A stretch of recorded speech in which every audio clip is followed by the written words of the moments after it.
Donc on se retrouve pour la vidéo sur le bilan du 7e mois.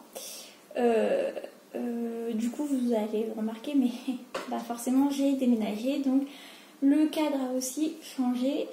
J'espère que la luminosité ça va, parce qu'en fait il y a un Velux au-dessus de ma tête et ça je peux pas le camoufler, donc ça risque voilà de changer. Je ne contrôle pas trop la luminosité, voyez-vous, et là j'ai dû fermer parce que le soleil tape. Donc voilà. On se retrouve donc pour le bilan du 7e mois. J'ai ma tisane, hein, je suis désolée mais là j'ai chaud. Et c'est un mois qui a été riche en émotions. Bon là vous voyez rien mais voilà. Donc la première chose qui ne sera pas du tout pareil au 8e mois, parce que là je suis dans mon 8e mois, donc je vous mettrai des photos de mon bidou. Ça sert à rien que je vous le montre maintenant vu que bah, c'est pas représentatif du 7e mois. J'ai eu un regain d'énergie. Donc, enfin j'en ai toujours un parce que 8e mois j'ai monté toute seule le canapé, donc je pense que l'énergie ne manque pas. J'avais un goût de fer dans la bouche. Alors au début j'ai cru que c'était la tisane que je prenais. Alors attendez. Nuage apprécie le canapé, il a trouvé sa place, il n'arrête pas. Bon, désolée. Du coup au début j'ai cru que c'était à cause donc, de la tisane, puisque je bois de la tisane de feuilles de framboisier. Oui je sais, c'est pas bien, avant 37 SA. En réalité, vous pouvez en prendre dès le 2e trimestre à partir du moment où vous n'en prenez pas 3 par jour. Donc là, j'en suis une par jour pour l'instant et ça ne m'a rien fait. Par ailleurs, ça ne déclenche pas le travail, ça aide à éviter les déchirures. Donc vous pouvez boire autant de thé que vous voulez, ça ne déclenchera pas votre travail. Je crois que ça résonne, je suis désolée. Et oui, le cadre va changer puisque là il y aura une toile plus tard. Prise de... Ah oui, j'ai fait donc mes prises de sang mensuelles et le test du glucose. Alors ça, j'en ai parlé sur Instagram, c'était tout un monde ce test. C'est-à-dire que je mange tellement sucré que ma sage-femme me culpabilise avec ça depuis le début de la grossesse, que je me suis dit il va être négatif, enfin je vais être surveillée, après ça va être l'horreur. Et du coup, comme une débilos, je me suis dit mieux vaut en profiter avant, donc j'ai mangé ultra sucré la veille, mais vraiment ultra sucré. Arrivée là-bas, je me sentais pas bien, déjà ça faisait des semaines que je reculais le truc. Là je me sentais pas bien, je voulais pas le faire et tout. Finalement je l'ai passé sans problème, c'est-à-dire que le goût ça m'a pas plus dérangé que ça, à part que c'est très sucré, ça m'a un peu brûlé la gorge, mais c'est tout quoi. Et vraiment en 2 temps 3 mouvements je l'ai bu, enfin en 2 minutes. Ça s'est très bien passé, j'ai pas eu de vertige ni rien, j'ai pu lire, regarder Netflix, enfin, voilà. Bon c'était très long les 2 heures derrière, mais voilà. Et du coup il est positif, enfin je veux dire je suis pas... Non il est négatif du coup, enfin bref vous m'avez compris. J'ai pas de diabète, donc voilà. Et pour fêter la nouvelle, j'ai bouffé une religieuse, ouais, une religieuse au chocolat. Voilà, j'ai dit bah, puisque je l'ai pas, autant en profiter. De toute manière, ma prise de poids est très surveillée, mais genre, j'y reviens après. Il y a eu un mini retour de ma libido, mais vraiment mini, qui n'a pas duré longtemps d'ailleurs. Et voilà. Voulez-vous que je vous dise, mon mari était à peu près content, ben, de toute façon il le mérite. Hein. Les contractions, ouais, j'ai eu pas mal de contractions et une fausse alerte le 3 juin, donc j'ai été chez ma sage-femme et elle m'a dit qu'effectivement j'avais des contractions, qu'elle les sentait, que voilà, c'était pas très inquiétant, que c'était normal parce qu'il faisait chaud, c'était le jour où il a fait 35 degrés dehors. Et voilà, donc ok, pas de soucis. Et je rentre chez moi, nickel, je passe ma journée. Et le soir, oh là là là là là là, j'ai douillé ma race. J'avais des contractions toutes les 2 minutes qui duraient 1 minute pendant facile 20 minutes parce qu'après j'ai pris un spatient quand même. Je me suis dit bon là on va pas déconner. Et c'est vrai que j'ai eu peur. Je me suis dit si ça continue, je vais aller à la maternité. Hein. Surtout que j'étais au début du 7e mois, donc c'était tôt pour accoucher. Mais c'est passé, voilà, ça ne m'a pas refait ça. J'ai des contractions, mais elles sont pas aussi régulières que ce jour-là. J'ai toujours des saignements de nez, ça n'a pas changé, même pendant le 8e mois d'ailleurs. Mais je ferai une vidéo 8e mois, ne vous inquiétez pas.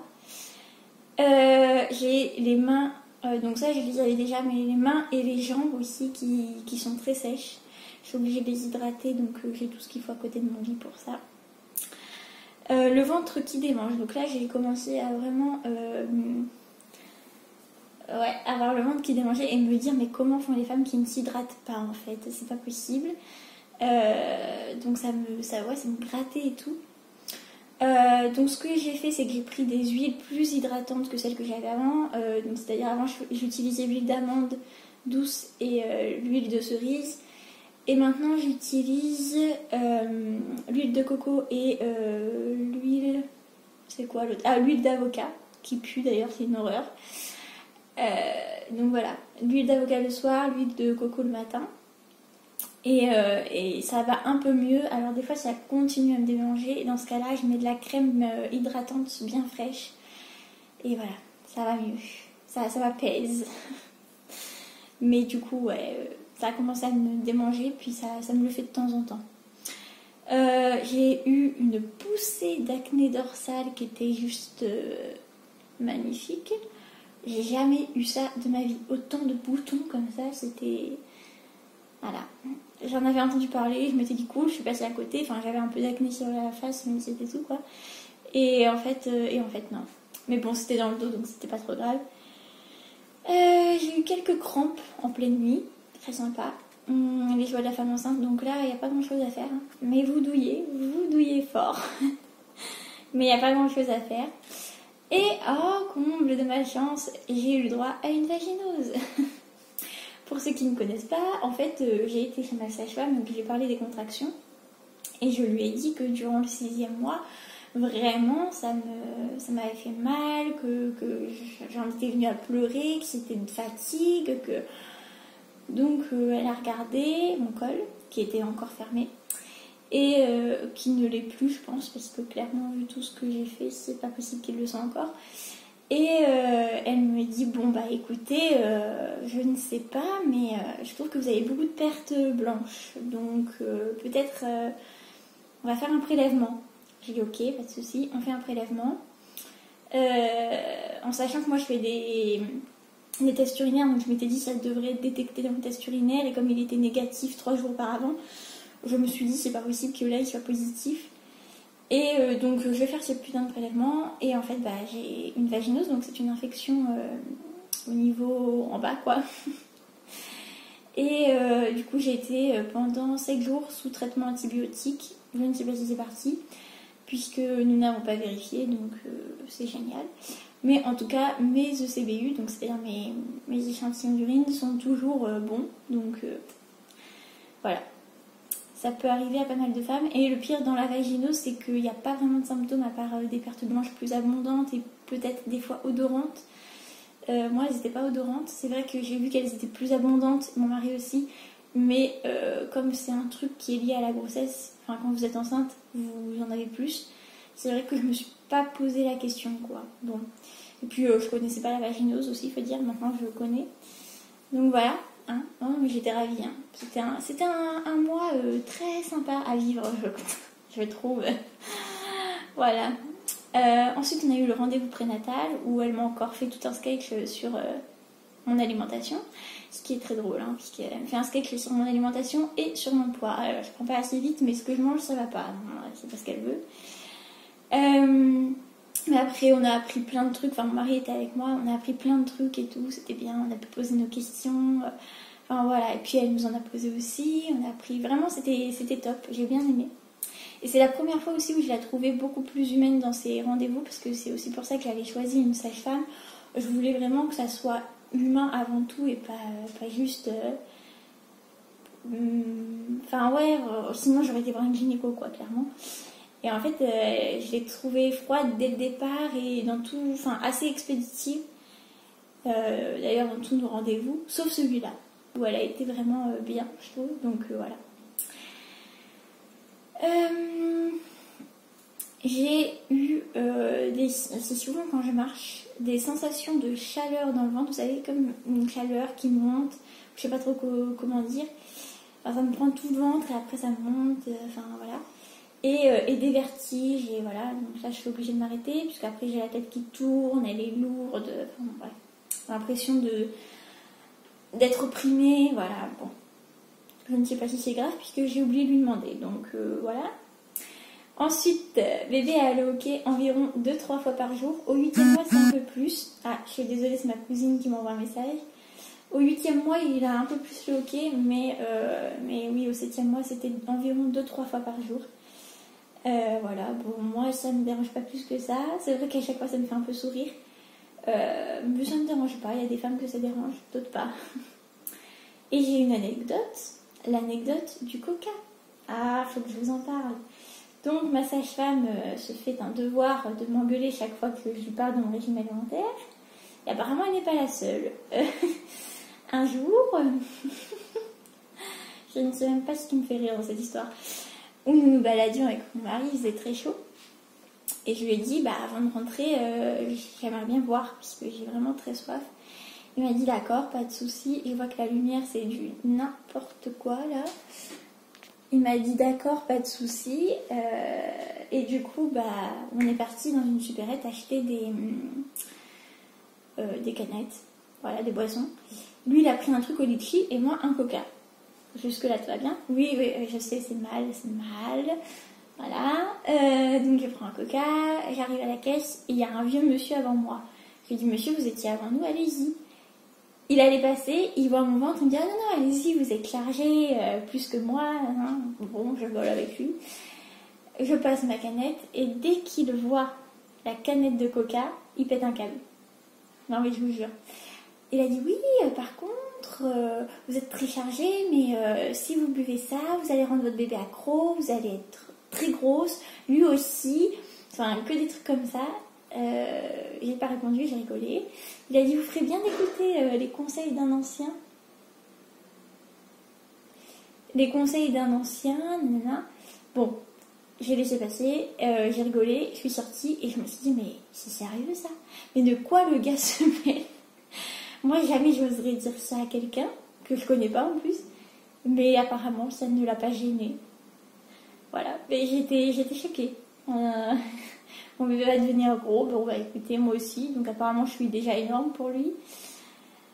Enfin bon, voilà, j'ai eu des petites surprises comme ça, fort sympathiques.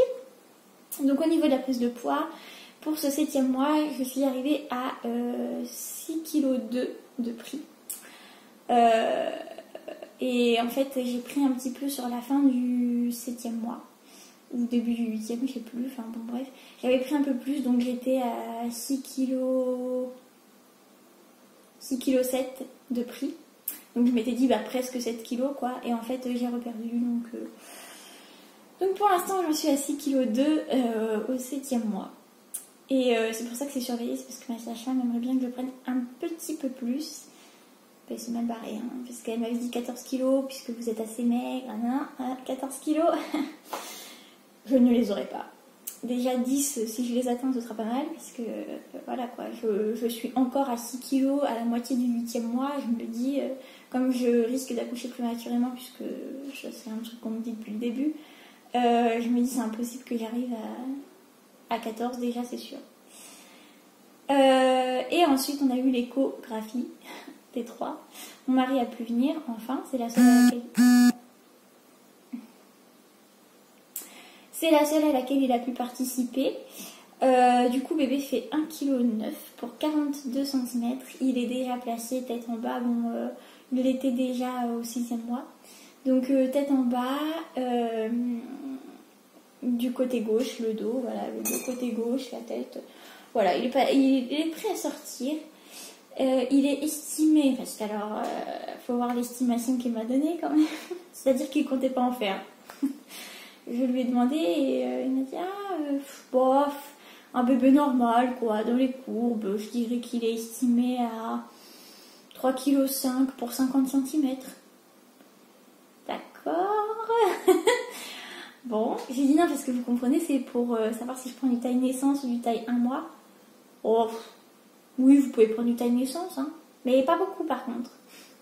D'accord. Voilà, bon bref. Et donc ce monsieur qui me suit pour les échographies m'a appris qu'il travaillait à la maternité où j'allais accoucher. Donc peut-être que je vais le revoir. J'espère juste que c'est pas lui qui va m'accoucher parce que voilà, s'il est aussi bon pour accoucher qu'il l'est pour les échographies, on n'est pas dans la merde. Mais voilà, c'est tout pour ce 7e mois. Du coup, je n'ai pas filmé l'échographie comme je fais d'habitude et il n'y a pas beaucoup d'images. Donc, enfin d'images potables quoi. Donc je ne mettrai rien. Je suis désolée, mais vraiment il n'y avait rien. On n'a pas fait d'écho 3D, ça a été assez bâclé. La seule photo de profil qu'on a, elle est super sombre, on voit que dalle. Et après on a une photo de pied. Et encore, faut deviner que c'est des pieds. Et le reste, c'est tout ce qui est colonne vertébrale, organes, enfin bon, bref. C'est pas très intéressant quoi. Du coup, voilà, mon bidou, je vais vous mettre des petites photos.